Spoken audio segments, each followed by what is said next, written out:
Voici deux émotions qui se ressemblent et que tu peux confondre lorsque tu les ressens. La peur et l'anxiété.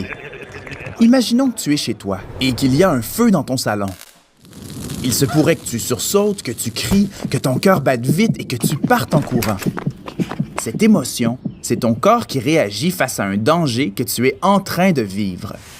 Il s'agit de la peur. Par contre, si tu es en train de lire un livre dans ton salon et que tu te mets à imaginer un incendie sous ton canapé alors qu'il n'y a aucun danger, il serait bien possible que ce soit l'anxiété qui te visite.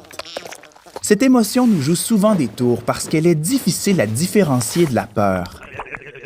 La peur est une réaction normale à un danger réel, alors que l'anxiété survient quand on imagine un danger. L'anxiété est une émotion que tout le monde expérimente un jour ou l'autre. Elle se manifeste souvent quand on fait face à une situation nouvelle ou quand on est confronté à un événement imprévisible. Tu t'es peut-être déjà senti anxieux lors d'un déménagement, avant de commencer l'école ou avant une présentation orale.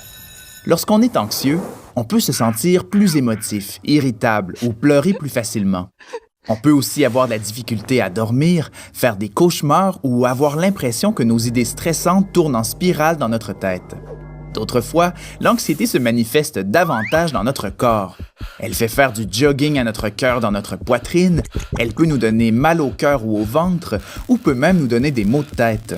Ces symptômes sont des signaux que ton cerveau transmet à ton corps pour le préparer à se défendre, même s'il n'y a pas de réel danger.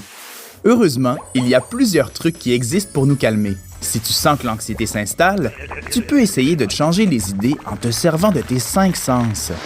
La vue, l'odorat, le toucher, le goût et l'ouïe. Tu pourrais, par exemple, décider d'aller écouter de la musique que tu aimes, flatter ton animal de compagnie, boire un verre d'eau, aller dehors et prendre une grande inspiration, ou encore compter tous les objets de couleur rouge dans ta maison.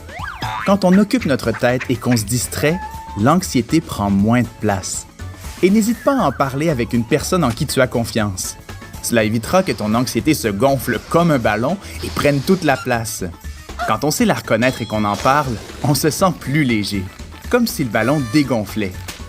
Et la prochaine fois que tu reconnaîtras les symptômes de l'anxiété chez toi ou chez quelqu'un que tu aimes, tu sauras comment réagir avec les nouveaux trucs que tu as appris.